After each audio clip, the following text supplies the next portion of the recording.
Good morning, my brothers and sisters. Welcome to episode 21 of Be With Me. And today's title is either this is the greatest way to live or it is not. We're going to look at a passage that you could probably go over every single day for the rest of your life and get the truth of it. In fact, I think that some of these meditations that we're going to do today we'll probably be doing the same thing in heaven. We're going to wake up in heaven and saying, Lord, you love me today just like you did yesterday? Let's have that be fresh in our mind every single day of heaven. Or I can be joyful in you today? ? It's like, yes, what a party. So let's look at this passage. There's three big things in this passage that are important. Number one is the Lord's love. Number two is the Lord's joy. And number three, it's his obedience. So just 4 verses today. This is from John chapter 15. Verse 9, we're going to start with verse 9. As the Father has loved me, so I have loved you. Abide in my love. If you keep my commandments, you will abide in my love, just as I have kept my Father's commandments and abide in his love. These things I have spoken to you, that my joy may be in you, and that your joy may be full. This is my commandment, that you love one another as I have loved you. So think about these truth statements that are just in these 4 verses, that God, Jesus, and the Father, I love you. It's almost like this spotlight that the Lord has, and we're supposed to stay in that spotlight of his love. Jesus is telling us, I stayed in the spotlight of my Father's love, and I want you to stay in the spotlight of my love. It's like this love transfer, Father to Jesus to us. And I think it's appropriate that we continue to have a fresh look at this on a regular basis. If this doesn't blow us away today, it probably should. And he speaks to us that our joy may be full. My joy may be in you. There's this transfer of this joy. So here's the call today. The bottom line is he wants us to love one another. Well, it's backed up by something. So if you're having trouble loving one another, the backup part of it is, the foundation of it is supposed to be that I have loved you first. So we're supposed to be abiding in the love. We're supposed to be staying connected, in the analogy of the last couple days, to the maple syrup that's in the veins of being connected to this branch. Abiding in my love, Jesus' love, abiding in the Father's love. So we've had this great example, if you will, that the Father is loving Jesus and Jesus is loving us. And because of that example, we're supposed to be able to transfer that. All right, I just want one little meditation on the commandments today.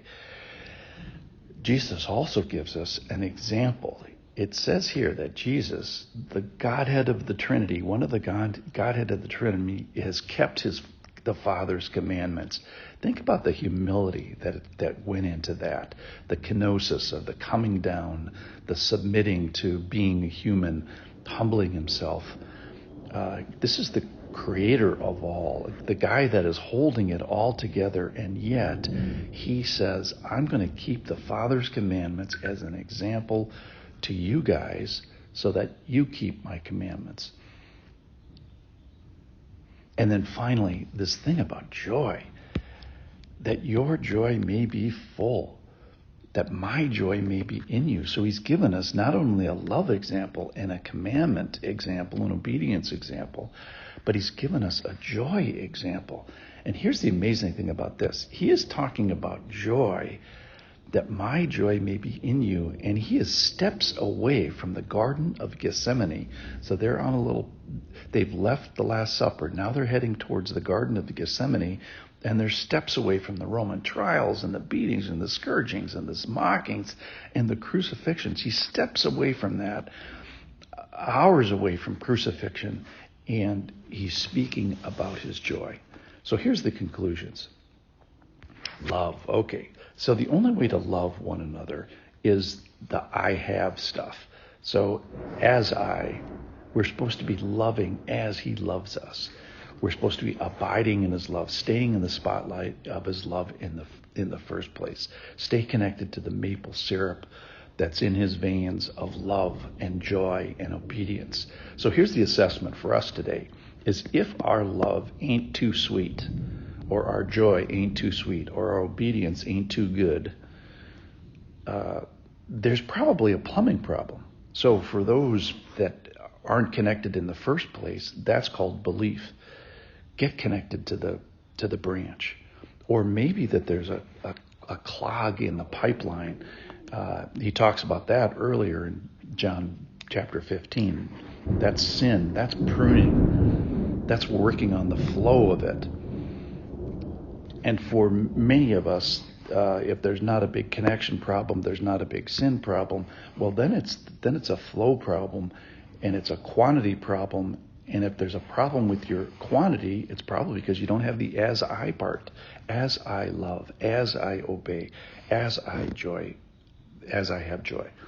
So either this is the greatest way to live in the spotlight of the Lord's love, in the spotlight of his joy, in the spotlight of his obedience, or it is not. We should be the most obedient, loving, and joyful people if this thing is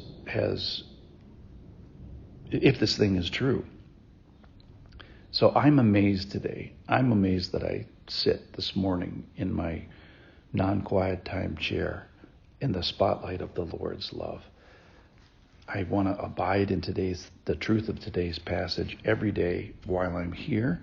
And I think that the truths of this passage will be something that we will be abiding in for a long time. So my prayer for us, for me, for you, make this fresh to us today, Lord. Make the love and the joy and the commandment, help us to taste this. Help us to smell it, and see it, and hear it today. And then, Lord willing, with your help, to live it. I thank you for listening. I'll see you tomorrow.